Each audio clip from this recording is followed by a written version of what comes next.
ukuthi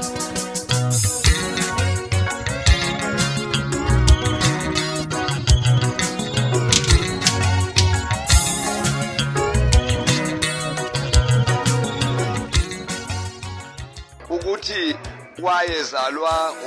umama ozalwa ebukhosini kodwa akakufanele ukuphatha isizwe sakwaZulu uMisuzulu ekhanda kade akaphilile kahle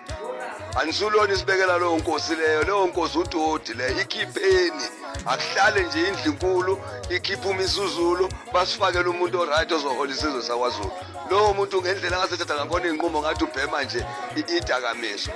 khona into engeright ngaye ekhanda manje ubese faka amaphepha enkantolo ukuthi ufuna ukudivorce omunye ngapha efaka amaphepha ukuthi ufuna ukushada omunye lo kade ethi akashada besemnikeza ama bodyguard zonke izinto sethi akaphucwe futhi zonke izinto akuphucwelwa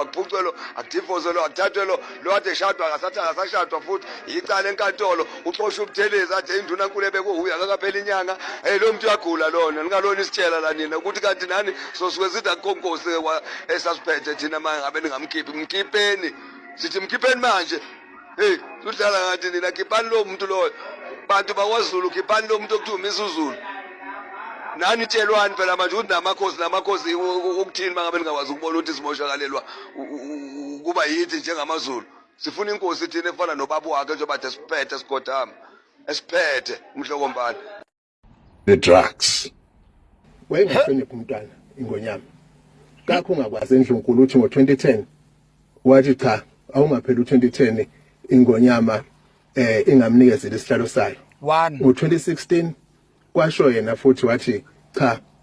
kanti ufanele lo ngithathe into yami manje ke uyayibuza ke ukuthi uzoba nengonyama kanjani engeke izokwazi ukuthi inikeze iziyalo esizweni naseyinganeni ezilandelayo esikakhulukazi esigabeni senhlonipho okuyiyo inhlonipho uZulu aziwa ngayo kakho ongazi lapha endlunkulu ukuthi umntwana uMisuzulu unengane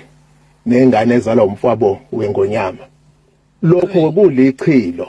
ngokweZulu ukuhlobonga ngagcini ngapha umkhonto ucishe ngapha nangapha nasekhakhonina umntwana eSwazini unengane ezalwa udadewabo wendlovukazi